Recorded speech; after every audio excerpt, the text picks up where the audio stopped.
Welcome to our next session of Financial Freedom. And this is going to be a very practical session with Dr. Crum. He's going to discuss snowball debt or debt snowball. And that is so practical. My wife and I, Becky and I, practiced this and paid off a 15-year mortgage in 11 years. And so it's just a great concept. Let me pray, and then Dr. Crum will begin. Father, thank you so much for these great principles that we're learning, biblical principles, but applied to our practical lives today. And today, Father, we're excited about this one. We've practiced it. We've seen the benefit of it, and we hope others will as well. In Jesus' name, amen. Well, Pastor, thank you for having me. I appreciate this, and it's good to hear some of the feedback that we're getting from some of the recordings. Different folks are beginning to watch them and tell us that they're helpful and ask some questions. So tonight we want to talk about debt and the baggage of debt. A number of years ago, I was talking to a friend, and he was putting his boat in his barn, and he had an anchor there.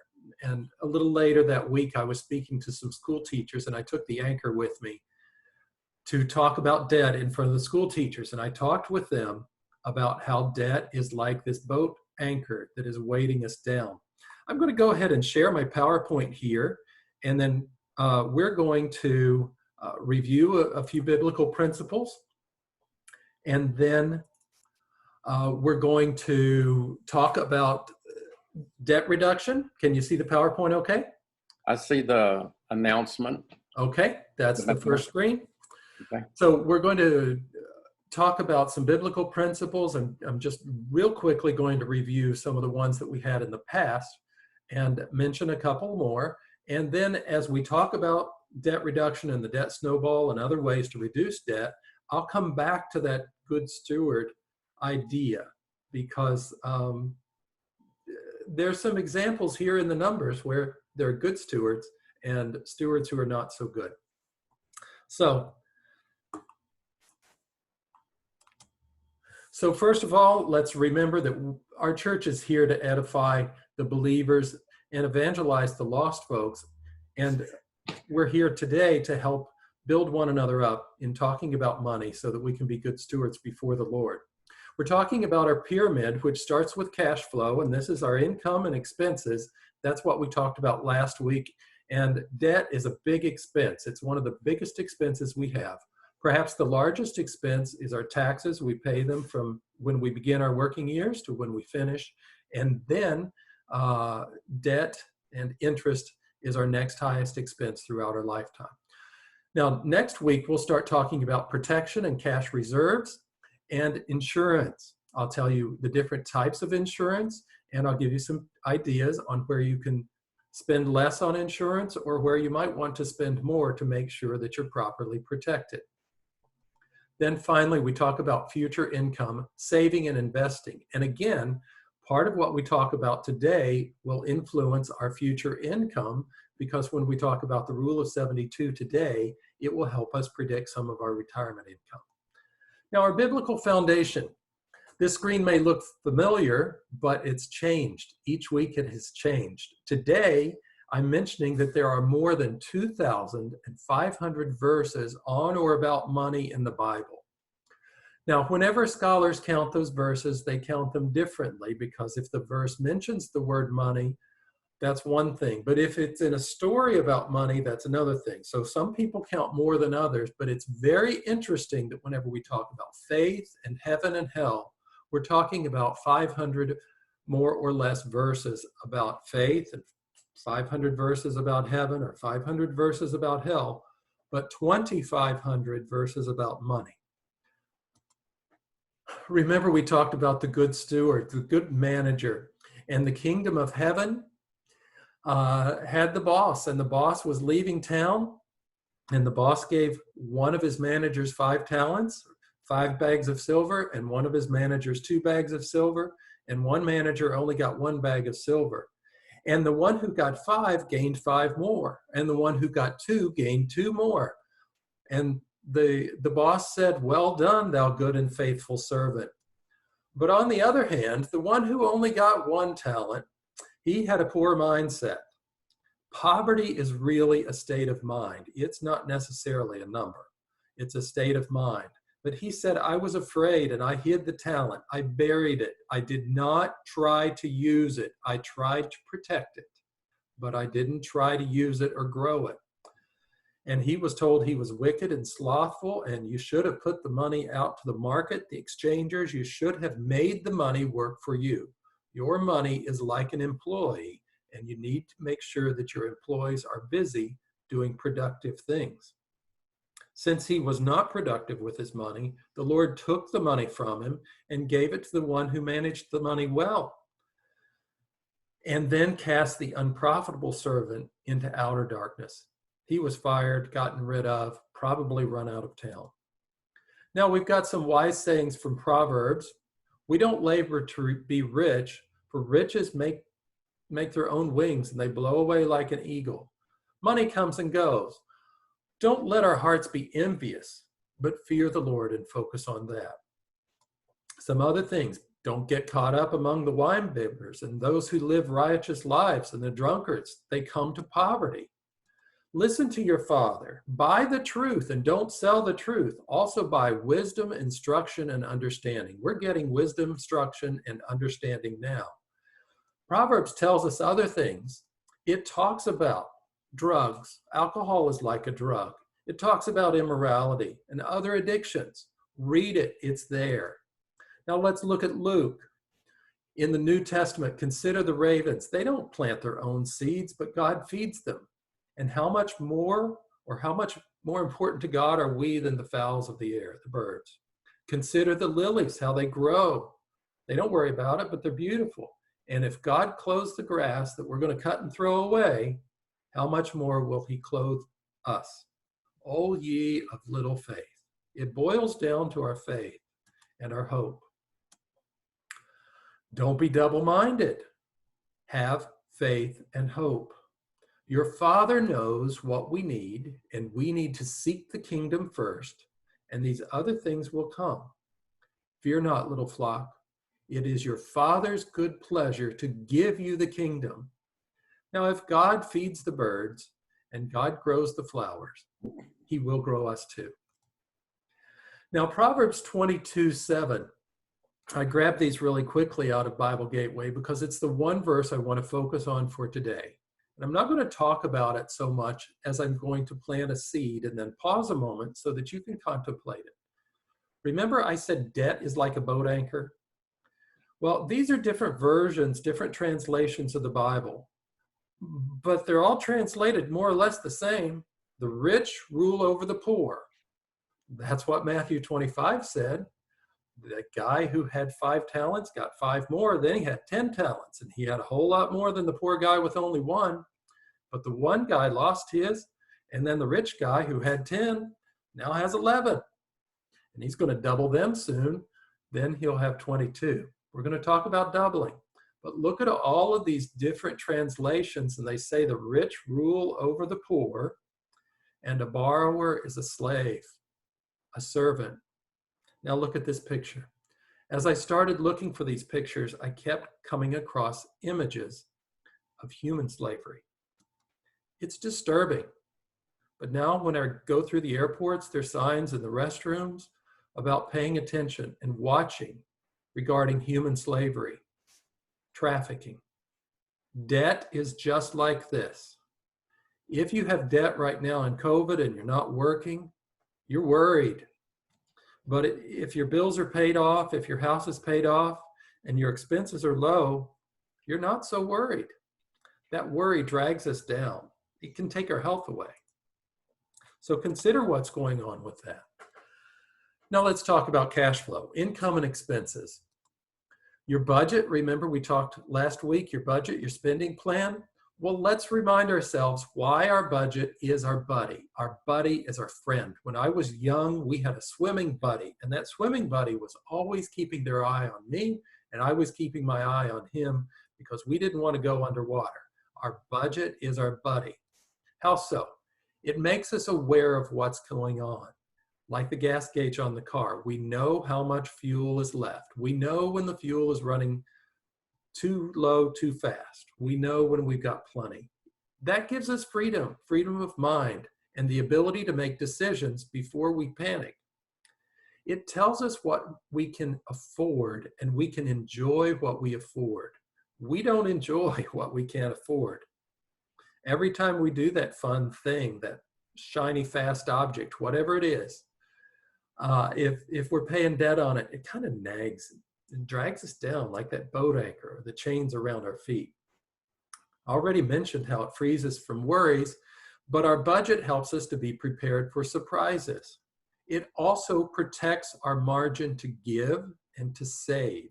And that saving, the first saving we do is our emergency fund, which protects us from panic and trouble that happens. And then the other saving that we do is for our future income. Finally, our budget is like our gas gauge or a dashboard, and it tells us that trouble might be coming.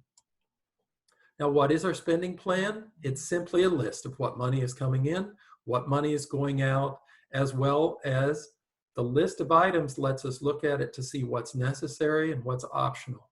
And we write that down because it doesn't get messed up when it's on paper. When it's in our head, we don't always remember everything. And sometimes we say, oh, that'll be all right. But whenever we add up the numbers, we see what the numbers say. All right, our homework last week was to write down our budget. Remember, we wanted to round up the expenses and round down the income, again, to give us that margin in the middle. Finally, some of us are self-employed and we have to pay taxes. If you're getting a big tax refund, you might enjoy that, but you're actually loaning that money to the government for the year. So there's a tip for you. If you're getting a big tax refund, maybe you should go change your W-4 so that they don't withhold so many taxes. Pay attention to it this year, because with the stimulus money and the child credit things that are going on, those will affect our tax rates as well. And then finally, I can't overemphasize the importance of the envelope system and spending cash. Now, some statistics tell us that we save 40% when spending cash. Let me be clear about that. If you go up to the cash register with $100 worth of stuff, this doesn't mean that if you pay credit, you pay $100. But if you pull out green cash, it's only $60. No, this means that whenever you go to the store with $100 in your envelope and you pay attention to what you put in your buggy, and you get to the cash register and you've got too many things, then you choose what to put back. Now, I'm not telling you that we need to live a life of scarcity. I'm just telling you that whenever you have these real hard numbers in your hand, $100, and that's all I've got, then we're more careful about making sure that we have some left over. Remember, we had some ideas about drinking water when we go out. Sweet drinks are very expensive whenever you buy them in single serving size. Moving on. Now, some of our homework to prepare for this week was to write down our debt, our interest rates, how often we pay, the minimum payment, penalties, late fees. I just wanted to get you thinking about what you're spending in debt. Remember, whenever you make a payment to your credit card, there are two parts of that. One goes to principal reduction. That reduces the balance that you owe. The other part goes to pay interest. That interest is the rent. If your credit card balance is $15,000, you're renting that money, and the interest that you pay is the rent. It's the value of using that money. I wanted you to find what the use of money cost you. Now, we want to destroy debt, and the remainder of this session is about strategies for paying down debt. Remember, this is helpful to your friends, so invite them to join us. Be sure they register so that they can have a link. We are posting these. They'll live a long time on YouTube. Just search Open Door Archdale on YouTube, and you can see our past sermons and our past seminars. Now, here are a couple of rules. These are not tips. Here is a rule. Never borrow for daily expenses. If you borrow money for a Big Mac, you get to eat it today, wear it tomorrow, and pay for it next year. You can't eat it again next year. All right, so don't borrow for daily expenses. Don't borrow for your utilities. Don't borrow for your food. Don't borrow for things like that. Now, should you borrow for a car? If you have to. I wish you didn't, but if you have to, buy a used car that's reliable. Remember, whenever you buy a new car, just signing that line from a new car to a used car, once that title goes in your name, it's a used car. And the value of that car just dropped 10, 12, 15%. It isn't the first mile that you drive that car going home that causes the value to drop. It's signing the line that that car is now owned by a retail customer. It is no longer owned by the factory or the store. The first person owns the car. It's now a used car, and you might not even have put the key in. Okay, so let's move forward. I want to tell you about the rule of 72. You simply take the number 72 and divide by your interest rate. So if your interest rate is 10%, you divide 72 by 10, and that gives you 7.2 years. Now this rule of 72, some people try to complicate it and they make it the rule of 84 and this and that. Those rules do exist. They take into account certain tax equations and so on, but those tax tiers change according to the individual. The rule of 72 is a nice generic way to say how long does it take the cost of money, remember renting money, how long does it take for the interest rate to double the money? Now this goes two ways. If you're investing, if you're saving for the future, it'll tell you how many years it takes for you to double your money. So using the 10% again, 7 years, if you put in $1,000 and invest at 10%, 7 years later, you'll have $2,000. Your money will double. On the other hand, if your credit card interest rate is 10% and you owe $1,000 and you don't pay that off, you're going to owe $2,000. So you're going backwards. It works both directions. So if we have a 12% rate, and 12% might be a high interest rate, but it's very normal for businesses to send you a 1% charge per month. Well, that's 12% simple interest. So it happens quite often. 12% doubles the money every 6 years. Now, if money doubles every 6 years, then every 36 years, it's doubled 6 times. So if you start with $1,000 today, in 6 years or 7 years, you've got $2,000. And then in 6 more years, 12 years, 13 years, or about then, you've got $4,000. And then 18 years, you've got $8,000. You say, Jeff, what does this matter? Well, whenever we start talking about retirement, if you're saving $2,000 a year, maybe $2,500, that's about $200 a month, you're starting at that $2,000 month, that $2,000 mark. And at 12% in 6 years, that'll be $4,000. But that's not all you've got, because the second year you saved an additional $2,000. And it's going to double 6 years from that. So in 13 years, if you just save $2,000 one year and $2,000 the next year, in 13 years, each of those are going to double twice. So you went from 2 to 4 to 8, and then 2 to 4 to 8 again. So if you save $2,000 this year, $2,000 next year, you're going to have $16,000 in 7 years. And whenever you continue adding that $2,000 per year over 30 or 40 years, it becomes an incredibly large number. Now, if you save early, you get one more doubling in your cycle. So let's say you've been saving 36 years and you've got $250,000 saved. If you have just one more cycle, that 250 is going to become 500,000. And the difference between 250 and 500,000 when you're 65 years old or 70 years old is a huge difference, because one means you're scraping by and the other means that you have a little extra. So it's very, very important that you understand that if you plan to have money in the future, you need to save now, because one more doubling will give you twice as much in the end. 2 more doublings and you have 4 times as much, 4 times $250,000 is now $1 million. And depending on how much you save, it makes a huge difference. I didn't want to take the time to go over the slides now, but if you're, say, 23 and you save a couple $1,000s a year for 10 years, let's say $2,500 a year, 10 years, you've put $25,000 into that vehicle. And for the next 30 years or so, it'll grow. You put in for 10 years. Now, this other person starts at age 35 and they put in the same amount for 30 years. Guess who has more money? It's the guy who started 10 years earlier. Now, he only put in 25,000. This person who saved for 30 years, they put in 75,000.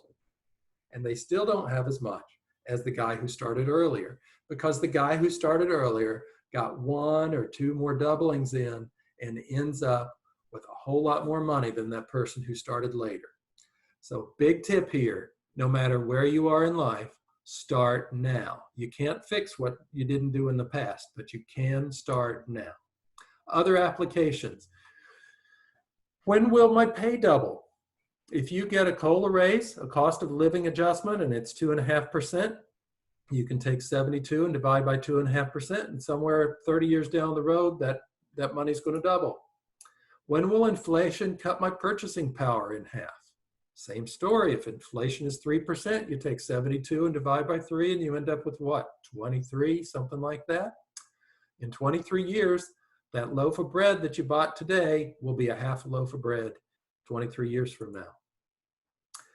How long will it take the value of my home to double? Same principle works. And credit card interest. Anytime we're dealing with interest, whether for our benefit or the benefit of the lender, it works. All right, now we're going to talk about several popular methods of pay down. The snowball method is kind of famous. It's been talked about a lot on the radio.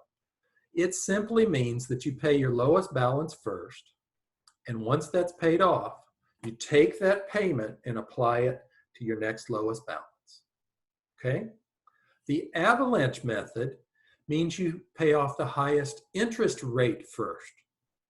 So if you've got one credit card that has an interest rate of 10% and one that has an interest rate of 20%, you pay off the 20% first. You pay off the highest rate. Now, the snowball method, the first method, is the most inspiring and motivational because you get one bill off the table fast. You pay the little bill and it goes away and you don't have to pay that one anymore. That's very motivating. But the avalanche method is statistically the best method. Most people are more successful with the snowball method. Other methods that are used are just rounding up with a little extra. We were talking to Becky and Tim before we got started here, and Becky said that she paid extra on their mortgage for a few years, and that paid the mortgage down about 4 years early. If you'll look at your mortgage payment, there are 4 parts of that mortgage payment. There's the principal, the interest, and then probably escrow, and the escrow goes to pay your taxes and insurance. Okay? Look at the principal and interest. At the beginning of the mortgage, your principal might be pretty small. Maybe it's just $20 or $50. If you will pay that principal, if you will add that amount to that one payment, you just made 2 payments because you don't have to pay interest on that. So that doesn't exist. And your taxes and insurance are already paid. So if you will pay your principal ahead, the net effect is that you end up making about 1 complete extra payment a year. Instead of making 12, you make 13. And that 13th payment is all principal reduction. And it will almost cut your mortgage time in half. It also cuts your interest way, way down there. If you can just do that for the first 5 years, it will make a tremendous difference. So here's a big tip for you. The next time you get your mortgage statement, look at it. And if you can pay your principal extra, you just made 2 payments, and that feels really good. My payment On our house right now, one house that we have, the payment is $805. If I, in the beginning of that mortgage, if I had paid that $50 ahead, that $50 felt like $800. And that's why that house is almost paid off now after about 16 years. And it was a 30-year mortgage. It'll be paid off before 20 years. If there's something you'd like to know more about, take time to write down that question, and you can email us and ask that way. Now, we're going to look at a case study. This is Stan and Susan Appleton. I chose Appleton. It was a city that I lived near whenever I first gave this presentation in a library that I was speaking in. They're recent college grads. They're probably 22, 23 years old. They graduated from school and they were tired of driving their old car, so they ran out and bought a new one with their new job. And of course, they have to move because they got a little apartment and then they got a bigger one and so on. So this is typical of people 23, 24, 25 years old. Here are the real numbers. Their car payment, they owe $22,000 on it. That's not a really expensive car, and they're so happy because the rate is only 2.5%. Now together, each of them has a $30,000 student loan, which is pretty typical. But whenever you add 30 and 30, now the couple has a $60,000 student loan. And it's supposed to pay off in 180 months, which is how many years? Well, 180 divided by 12 is 15 years at 6.7%. Their student loan payment is over $500 a month for more than 15 years. Watch how that works later. They also have several credit cards. They've got a Visa from LL Bean. That balance is $3,000 and they're making the minimum payment of $64. They have a Discover card with a $1,400 balance. They're making the minimum payment of $28 plus some extra. They're paying $75, which is a little double the minimum payment. Bank of America, Kohl's, and Home Depot, you can see what's going on here. But with these $25 minimum payments, they're spending $40. They're just paying a little extra. So their minimum payment, including the student loan and car payment, is $1,188 a month, almost $1,200. And they're actually paying a little over $1,300 a month, about $1,300. So they're paying a little over $100 ahead each month, about $125. Now we're going to look at some charts. Up here at the top, their total debt at the very top is $95,000. You say, where did that come from? Well, a $22,000 car and $30,000 in student loans and $30,000 in student loans. That is 30 and 30 makes 60, and 60 plus 22, that's $82,000 right there, plus the $13,000 in credit card debt. Remember, their minimum payment is $1,188, almost $1,200. There is no snowball going on here. Whenever we look at the months to pay off, they're going to be paying on this thing for 200 months. That's a long time. Assuming all of my dates are correct, that is May of 2037. That's a long time from now, 17 years. And during that 17 years, they're going to spend $56,871 in interest if they don't miss any payments or have any fees. If they have fees, they're going to pay more. Remember this number, 200 months, that's 17 years. Remember this number, $56,000. Now let's look ahead. If we come up here and change the strategy up at the top to snowball, that is paying down the lowest balance first. But remember, it's not just paying down the lowest balance first. It is also taking that money that we used to pay down and applying it to another bill. So throughout this whole period, they're paying $1,188 every month.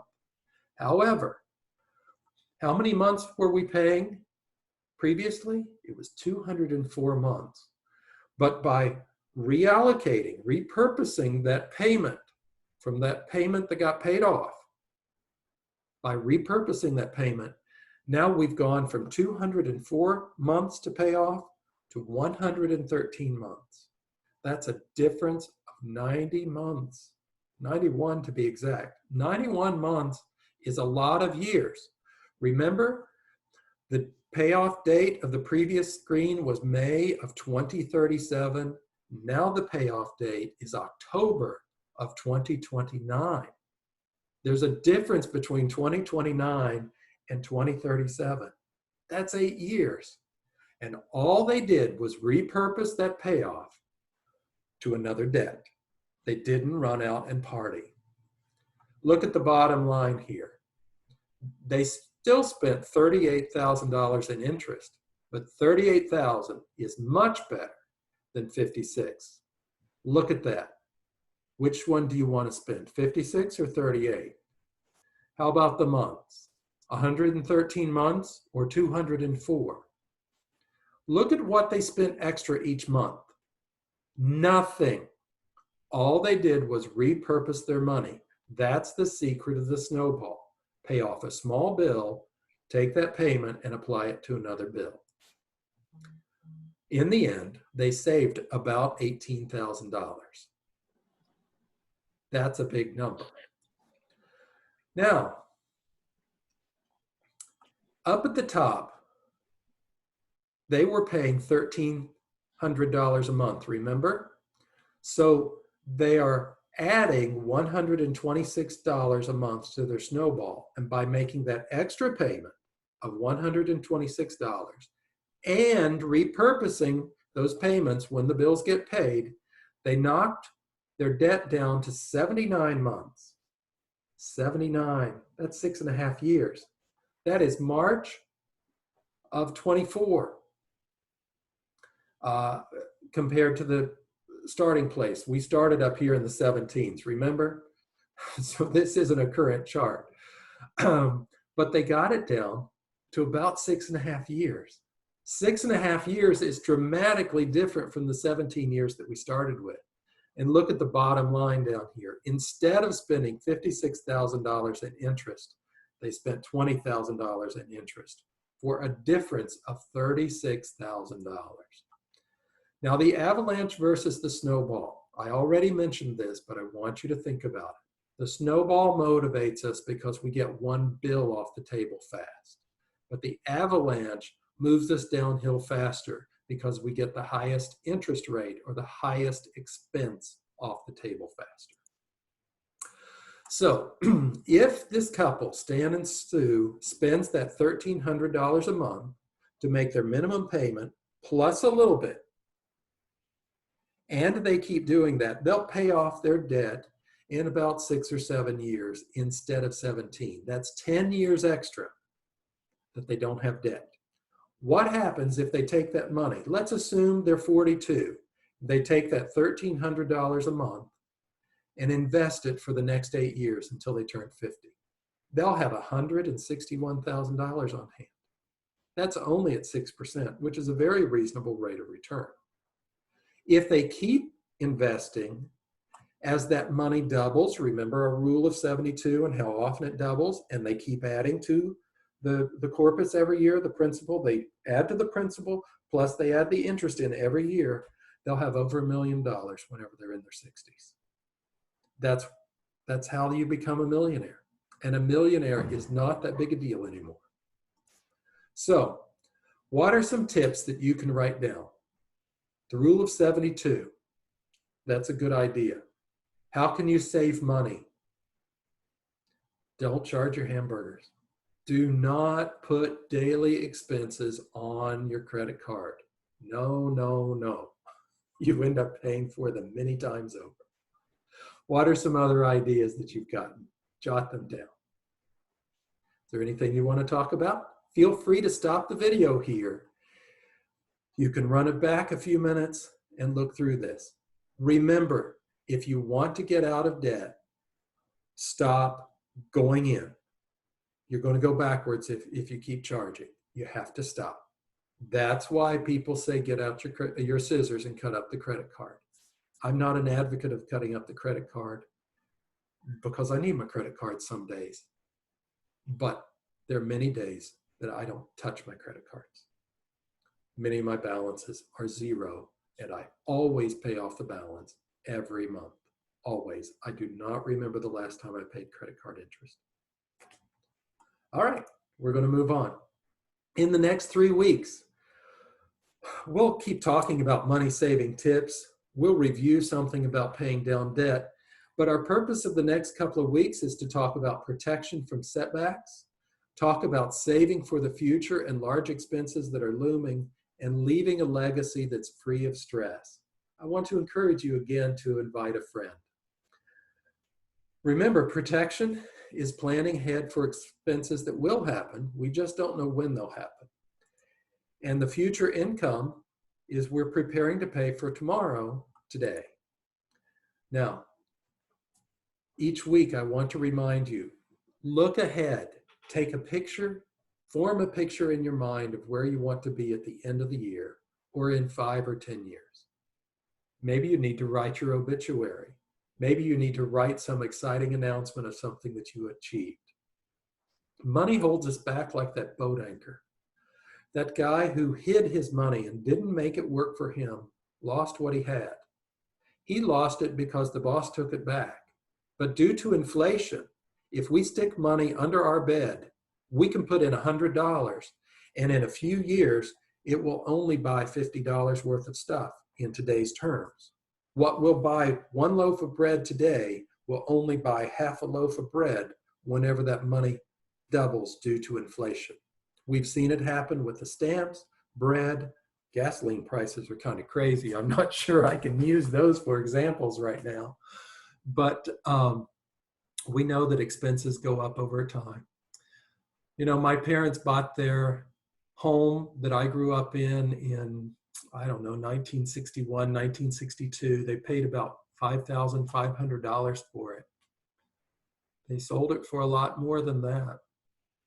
And whenever they sold their final home, it was a $130,000 home. And it wasn't that different from the one that they paid $5,000 for in 1960. Think about how money doubles over time. Is it doubling in your favor? Are you being a good steward? Are you having dominion over the money that you have? Let's look ahead a little bit here. We have 3 more weeks. We'd love to see you come and join us in real time. You can sign up so that we know you're coming and send you the link at opendoorarchdale@gmail.com, or you can also call us at 336-251-4890. Now, Pastor, before we stop the recording, do you have anything that you want to ask about or you want me to review while we're still on the recording? Yeah, one of the points you made or question you said we could ask, when will the value of our house double? Can we figure that out? We sure can. Oh, I stopped my screen sharing. I didn't mean to. That's okay. So I'm going to go back and share my PowerPoint again. Can you see it? Yes. Mm-hmm. Okay. You don't see the presentation view, but that's okay. Yeah. I'm going back to the rule of 72. Yeah. I need to know a number from you. I need to know 2 numbers. 1, what is the inflation rate for real estate?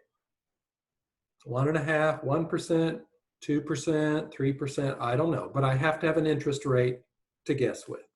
Number 2, I have to have a value of the house. So give me a house value, whatever it is. It can be a mansion, it can be 150 or 1.5 million. We just add zeros. The formula works no matter what size the number is. So what is your inflation rate and what is your house rate? Well, the house is about 140. I don't know the inflation rate. You probably know that better than I do for our area.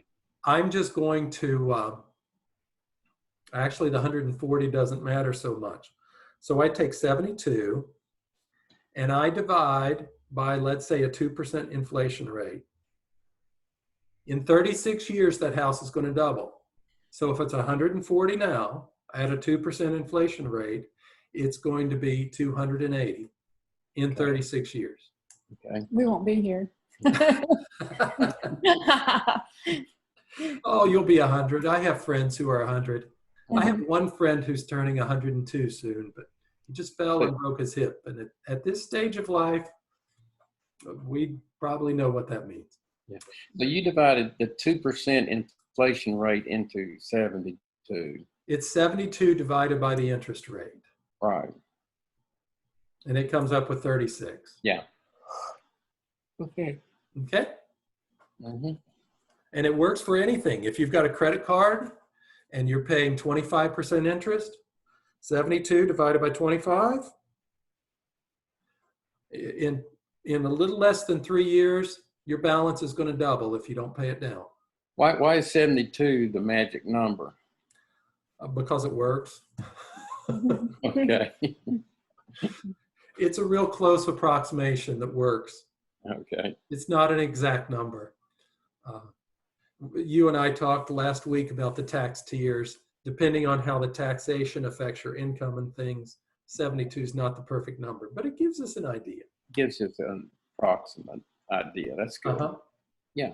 Okay. Yeah, that was my only question. Everything was good. Again, I think this is a really great principle, and I did not know about the avalanche principle. Of course, I knew about the debt snowball, but not the avalanche. But well, the snowball is popular. Yeah. Because it's inspiring. If you've got 10 bills and you get rid of one that's gone, and you feel like you completed something, so it's inspiring. You know, I've gone through other. Statistically, you'd be better off to pay the one with the highest interest rate first. Exactly.